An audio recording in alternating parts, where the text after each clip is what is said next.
Mamamatay na po ang healthcare system natin. Kasi yung Pangulo, hindi niya naiintindihan ng issue. Dapat nagtatanong tayo, nasaan, Mr. President, kung nakikinig ka, nasaan ho yung 60 billion na pinangako nyo? Yung pinapabalik nila. Pinapabalik niya. Eh, hanggang ngayon, hindi binabalik. Hindi binabalik. Now that we na may call dito sa flood control, isama na natin ito ang kalusugan. Ang presidente ang may hawak, executive branch, iutos lang because the PhilHealth is under the office of the president.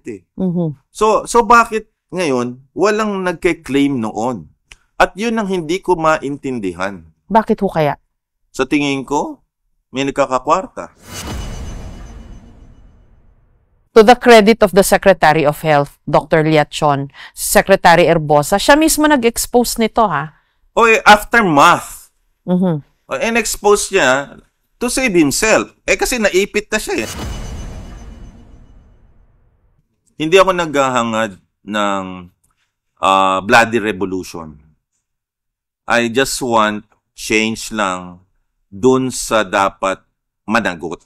But those accountable na talagang dapat accountable, pangalanan na at hatulan na. Kasi kung walang nakukulong dito at walang mapaparusahan, baliwala itong nangyayaring to. Kung makikita mo sa ating bansa, pag nagbukas ka ng social media, makikita mo doon, labanan ng DDS, pro-BBM, kakamping, ganyan.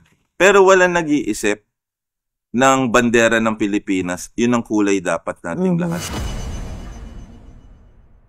Wala nang Jose Rizal ngayon eh. So makikita mo, whether sa Congress, sa Senate, or sa Cabinet, wala nang ganong klaseng tao. So that particular Filipino heroism, wala na yon. And that's the reason we are failing as a country. Because wala na tayong patriotism, wala tayong heroism, wala tayong sense of sacrifice.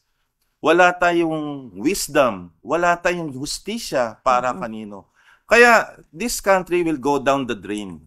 And ang masakit na yan, marami mga bayani ang nagpakahirap for our country na ngayon nilalapastangan. Ang kalaban natin noong unang panahon ay Kastila. Ang kalaban natin ay naging Amerikano. Ngayon ang kalaban natin kapwa Pilipino. Naiyak po.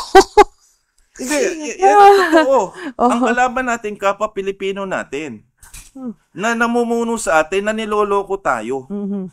Yan ang pinakamasakit na hindi katanggap-tanggap.